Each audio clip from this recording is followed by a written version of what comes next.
Alrighty, guys, it's time for the review of the reviews Sentinels of the Multiverse. This is going to be specifically and only about the Enhanced Edition. As many of you know, Sentinels of the Multiverse has been re released with the Definitive Edition. I'm going to be doing a completely different review for that edition. So if you want to see that review, please stand by for that. But in the meantime, we're going to be talking about a game that is very close and dear to my heart. And if you've been around my channel for any time of length, you will know that this has been my number one game. I'm going to do this first, maybe about 20 minutes. All right, thank you.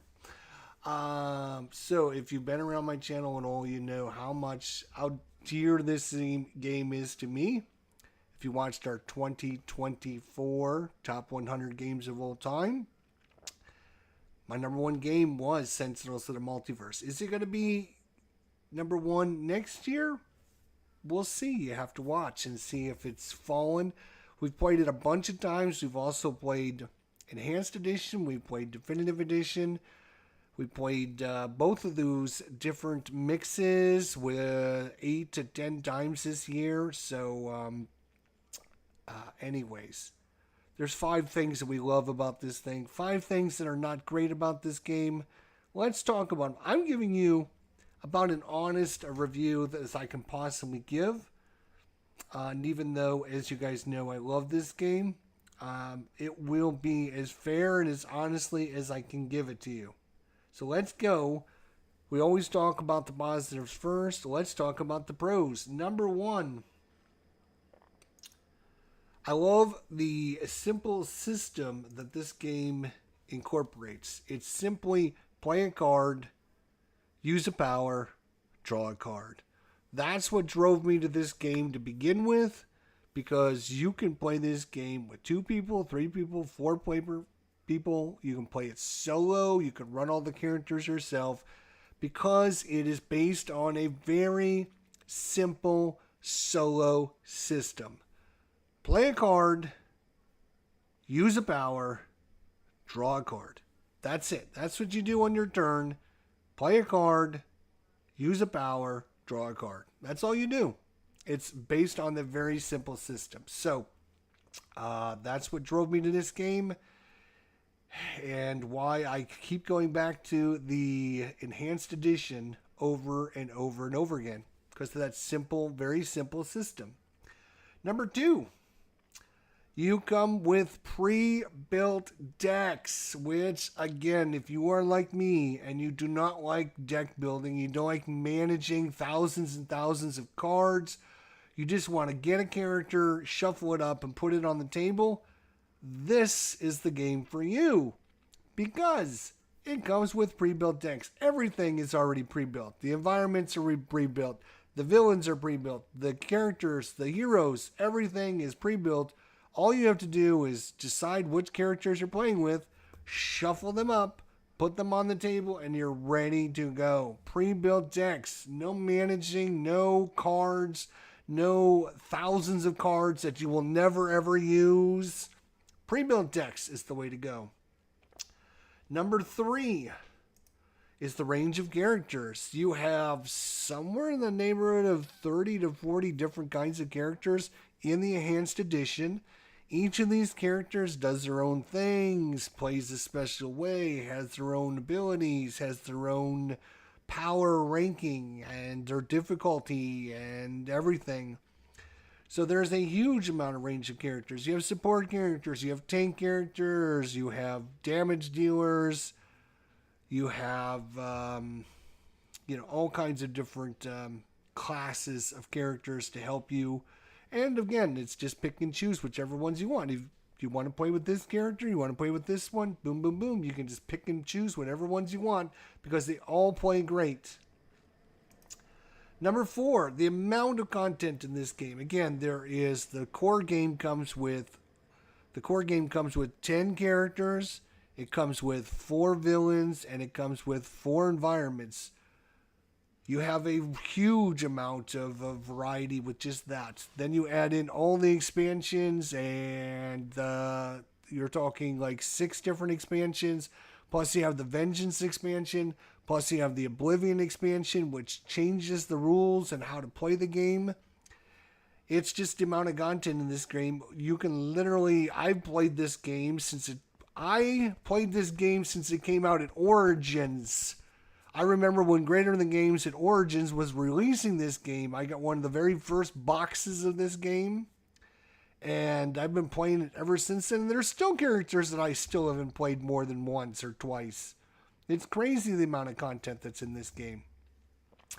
And number 3, and this should be known by everyone, is the extras that Greater Than Games puts into their games. And that's why Greater Than Games is one of the best games companies in the entire world, is because when they look at a game, they say, what can we do to make this game special for our players? Like every single card has a quote, a saying, a comic book saying on the card. And it tells you which comic it comes from and what number comic. And it's just all these extra things that Greater Than Games does. They decide that, our game and our system is wonderful and it's awesome. But what we're going to do is we're going to give you another way to play it. We're going to release a Vengeance mode. And then we're going to release an Oblivion mode. So you can now take on the Oblivion mode. And they just keep adding things to the game and just changing it and giving the players more things. There's holographic cards that you can buy for all of your characters and all your villains, and you can have these holographic cards. It's just all these extras that Greater Than Games produces for their fans that love their games. And it's, just extra bling, sure, but a lot of companies don't even care. They don't even put the effort out there. Greater Than Games makes sure that if you love their games, they're going to give you something to love about them. And that's what I love about this game and this company. But as much as I love it, there are issues, there are things to talk about. The 5 not so great things now. Things that we don't love about it, things that could be better. Let's get to them. I know it. As much as I love this game, I will tell you honestly the pros, and will honestly tell you the cons. Number 1. All right. The worst. Balance can sometimes be an issue. When you have pre-built decks and there's no way to take cards in or out, you have pre-built decks, your power level is going to be that power level no matter what, because you have a pre-built deck. So sometimes balance can be an issue. If you have very low power level characters and you're going up against a very high level villain, you can run into a balance issue. Or vice versa. If you have very high level powered heroes and you're going up against a very low powered hero or villain, it's going to be super simple. So there is a balancing issue where you can run into with the levels of how powerful characters are versus how powerful the villains are and how easy they are. If you're going up against very tough villain, you should bring in very tough heroes. If you don't, you're going to run into maybe a balancing issue. Number 2, you can't change cards. So you have these pre-built decks, you set them up, boom, they're ready to go. So, which is great. It's just, okay, I've run up against a villain that keeps taking all my stuff and removing it. What am I going to do? I don't have any way to prevent the villain from doing this because I didn't bring any characters that, can do this. So if you play, other games where you can pre-build your decks, you can build in deck mitigation in there. You can build into your decks attack. You can build into your decks defense. You can build into your decks this. With a pre-built deck, you're stuck with what you get. So that could be an issue with some problems of, I didn't bring any characters that do enough damage. And if we can't do enough damage, we're never going to defeat this villain. Simple as that. Number 3, for being a card game, you would think the quality of the cards is going to be top notch. Unfortunately, the quality of the cards, while they're fine, aren't top notch. I've had better experiences with some other games, and the definitive edition, which was re-released, the card quality is so much better. So again, Greater Than Games, when they were just a new company, they couldn't afford the top quality cards and pay for the top quality cards. So you got what you got. The cards are fine. They're just not the best of the best. Being a card game, you would like those really soft, cards that just fold in your hands and just make it a pleasure to play. No, they're kind of a little stiffer, and they're kind of a little harder on the hands, and they're not soft, and they're not smoothly shuffled. It takes a little while to get them worked in. That's why I have 2 or 3 copies of my edition, because I'm gonna wear out those cards. Then I'll just have a spare box ready to go when that edition runs out. All right, now number 4. I guess the biggest problem or the biggest issue most people had with, again, doesn't have anything to do with definitive edition. That's going to be a completely different review, because a lot of people will watch this and go, "Oh, that's not true, Jester. They do highlight the words." Yes, they highlight the words in definitive edition, but if you go back and look at the enhanced edition, and the review is just on enhanced edition, the original game system, the first, second, third printing of enhanced edition, they don't highlight start of turn, end of turn, play phase, draw phase, all those important keywords. So it's a little harder to manage. Especially if you're playing solo and you're running 4 characters or 5 characters, and you're trying to remember character number 2 has a start of turn power, character number 3 has an end of round power, and trying to manage all those things, especially so, can be a little bit problematic. Definitive edition has gone ahead and highlighted those words, so its start of turn is big and bold and green, so you can see, this character, I could see it from across the table. Unfortunately, enhanced edition never got around to doing that. So it can be a little bit more to manage. Just keep that in mind. Number 5. This is another kind of goes back to the balancing. Some villains or heroes will completely wipe the board. So you spend 2 or 3 or 4 or 5 turns setting up your character and get all your powers and get all your abilities out on the table, and you're ready to rock and roll, and the villain plays a card that wipes everything off the board, and you got to spend all that time redoing it. I know that can be frustrating for some players. When it happens, there was certain villains that were banished by some players because they did that. There are some characters that actually do that as well. So there was, I know in Definitive Edition, they have removed some of these player wipes and some of the villain wipes because it was, it didn't highlight the best part of the game, is what I'm saying. And I agree with that. It can be very frustrating. Some players will get very upset. Oh, I spent 3 or 4 or 5 turns setting up my character, getting them all ready, and then all my stuff is gone. I know that I played a mission the other day where my heroes, every time they put something out, they got it killed by the villain, and it was just no fun. It takes the fun level down in the mission, where everything you do, the villain just knocks your stuff away and just kills it all. So it can be very, very frustrating.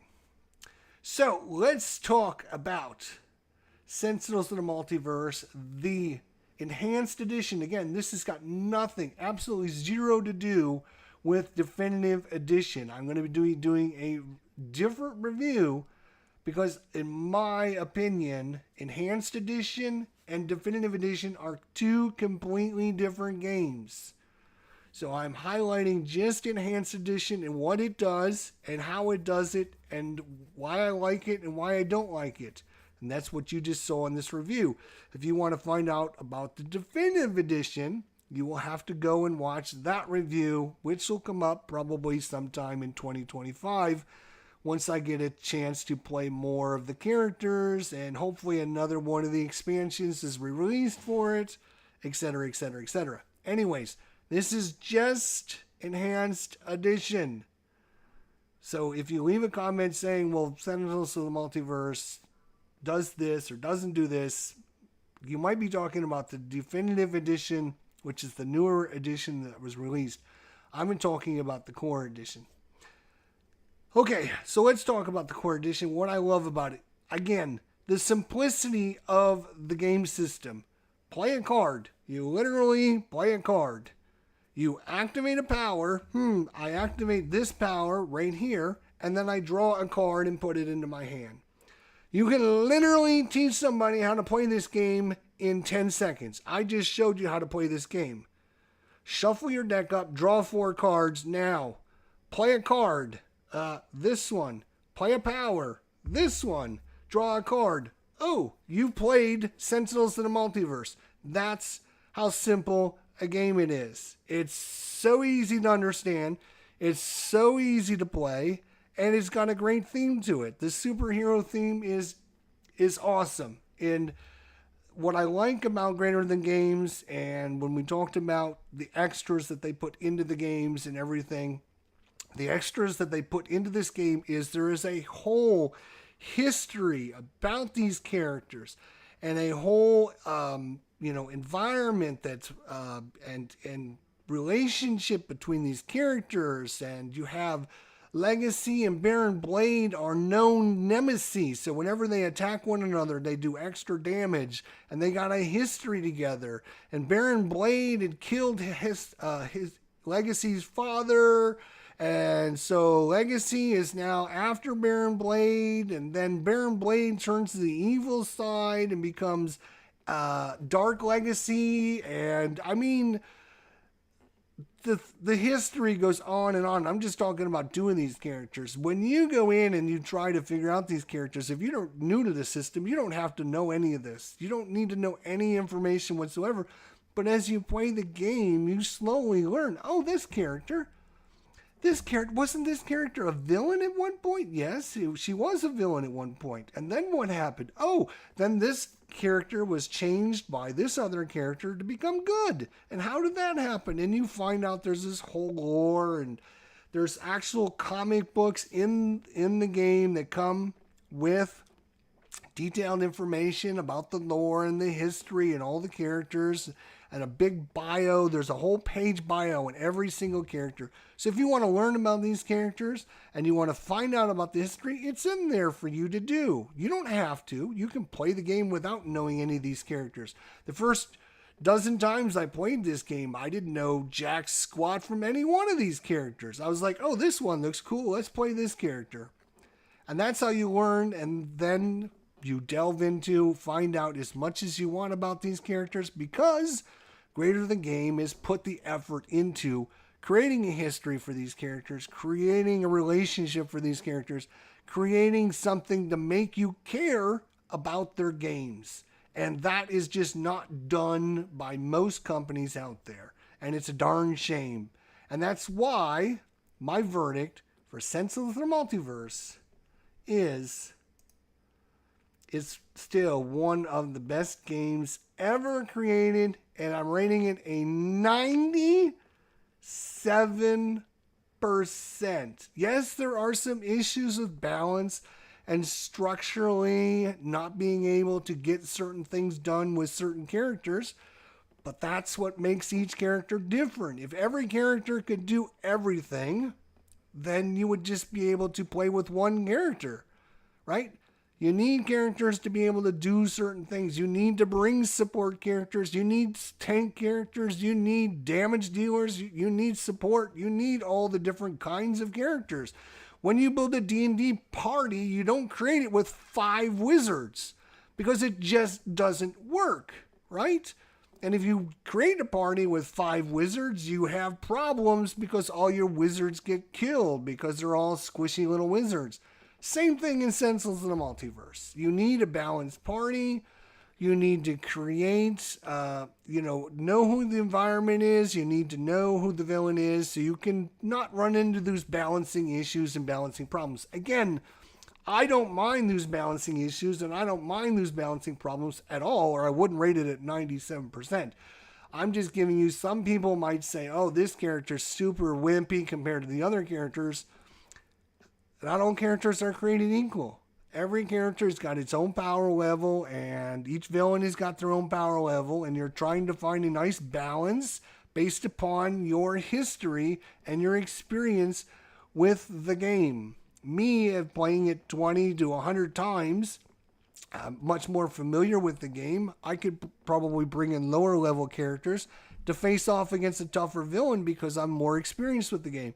Newer players would need to tend to bring in some better characters, some higher level characters to take off some of the villains because they're just not as experienced.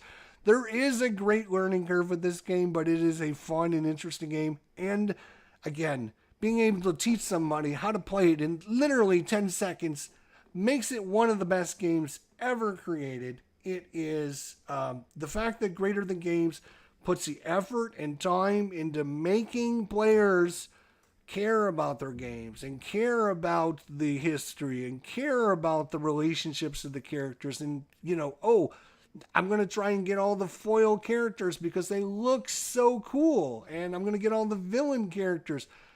They didn't need to do all that stuff, but it makes you care about the game. It makes you care about the system that much more. I cannot say this enough. We are going to be Jesterfying this game. It's probably going to be in my top 5 games of all time. Last year it was number 1. Is it going to be this year's number 1 game? You'll have to stay tuned and find through.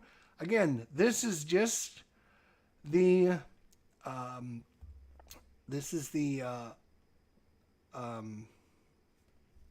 enhanced edition. This doesn't have nothing to do with definitive edition, as I find these games to be completely different. And we're going to have a different review for definitive edition once I get a chance to play that some more in 2025. So, thanks to everyone for joining me.